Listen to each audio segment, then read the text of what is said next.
की, वो दिल खुश करने वाली जो अटखेलियां हो रही हैं प्रज्ञान की चांद पर, वो बहुत एक तरह से गर्व की अनुभूति कराती है और ये बताती है कि चहलकदमी कैसे चांद पर चल रही है।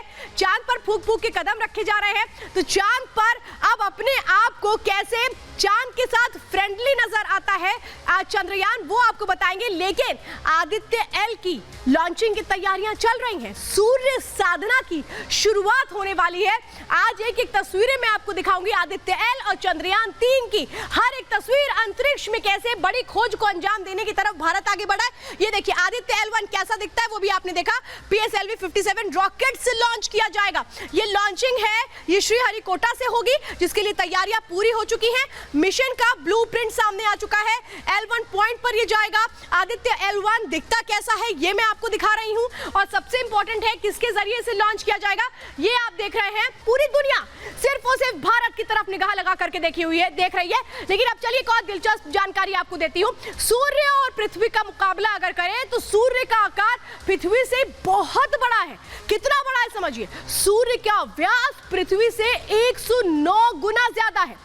एक सूर्य में कितनी पृथ्वी समाहित हो सकती है? 13 लाख पृथ्वी समाहित हो सकती है सूर्य के अंदर। अगर सूर्य के कोर का तापमान देखें तो 15 मिलियन सेल्सियस ये होता है। इसको अगर आसान भाषा में समझिए तो समझिए 100 बिलियन टन डायनामाइट के विस्फोट के बाद जितना तापमान होगा, जितनी हीट होगी, उतनी हीट होती है सूरज में। पृथ्वी के सबसे गर्म लावा से 5 गुना ज्यादा तापमान कहां होता है? सूरज का होता है। और आइए अब आपको मैं बताती हूं कि हमारे 2 बड़े मिशन के साथ साथ वैश्विक स्तर पर जो हमारी बड़ी तैयारी है वो भी सितंबर में ही है। और आज जो मैं 3 तस्वीरों के जरिए आपको बताती हूं कि भारत का कद स्पेस के साथ साथ कैसे वैश्विक स्तर पर भी बढ़ने वाला है। ये जो पहला सप्ताह रहेगा ना सितंबर का, ये बड़ा महत्वपूर्ण है। ये जो आप देख रहे हैं ना चंद्रयान के जो 14 दिन है वो सितंबर में ही पूरे हो रहे हैं। 6 सितंबर को आदित्य एल 2 सितंबर को लॉन्च होने वाला है। और ये समझिए 7, 8, 9 जो G20 की बैठक है वो दिल्ली में होने वाली है। यानी आप ये अंदाजा लगाइए, जिस वक्त G20 की बैठक हो रही होगी दिल्ली में, उस वक्त जो भारत है वो कितने बड़े मिशन को पूरा कर रहा होगा, क्योंकि आदित्य एल लॉन्च हो चुका होगा, चंद्रयान 14 दिन पूरे कर चुका होगा। यानी अंदाजा लगाइए कि स्पेस में हमारी जो एक सिग्नेचर है वो कितना बढ़ेगा, और इसकी चर्चा भी G20 में होगी। यानी ये सब की सब जो चीजें हैं वो कितनी मिलती हुई नजर आती हैं। यानी आप ये समझिए जो टॉकिंग पॉइंट होने जा रहा है G20 में, वो सबसे बड़ा टॉकिंग पॉइंट हो सकता है चंद्रयान। आदित्य एल चंद्रयान 3 6 सितंबर तक खोज को पूरी कर लेगा। 14 दिनों तक जो चंद्रमा में रहने का मिशन है वो पूरा होगा। आदित्य L1 2 सितंबर को लॉन्च होगा।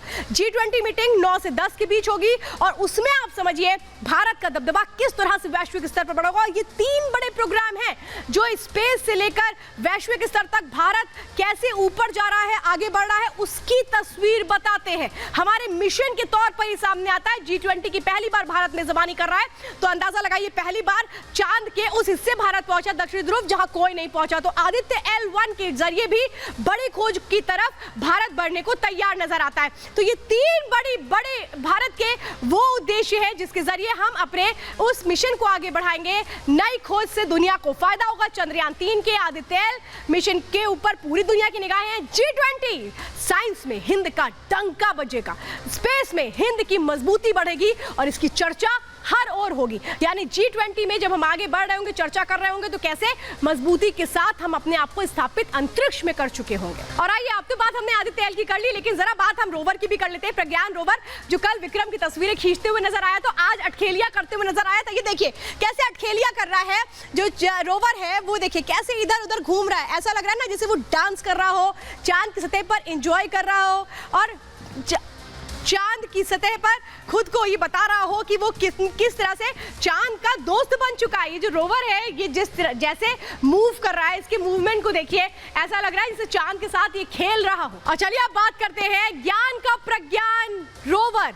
ये जो रोवर की तस्वीरें तो आपने देखी ही, लेकिन चांद की सतह पर किस तरह से कमाल कर रहा है ये रोवर, वो तस्वीरें भी आती है। प्रज्ञान के सामने चांद का जब क्रेटर आया तो क्या हुआ, बहुत बड़ी मुश्किल आ गई थी प्रज्ञान के सामने, लेकिन गड्ढे को देखकर रोवर ने अपनी चाल बदल दी। गड्ढे में नहीं गया बल्कि चाल बदल दी। गड्ढे को देखकर के रोवर ने अपना रास्ता बदल लिया, यानी अपनी सूझबूझ दिखाई, खुद फैसला लेकर के अपना नया रास्ता, अपना नया सफर चुना। गड्ढे यानी कि चांद भी उसकी परीक्षा ले रहा था, गड्ढे में कहीं जाता है रोवर या नहीं जाता है, लेकिन रोवर ने बता दिया कि वो कैसे संभल कर आगे बढ़ रहा है, सुरक्षित रास्ते के जरिए आगे बढ़ रहा है। ये है वो प्रज्ञान रोवर जो जानकारियां भी भेज रहा है, तो ये बता रहा है कि कैसे संभल पर चांद की सतह पर काम कर रहा है, भले ही चांद पल पल उसकी परीक्षा ले रहा हो। इससे जुड़ी एक रिपोर्ट भी आपको दिखाते हैं।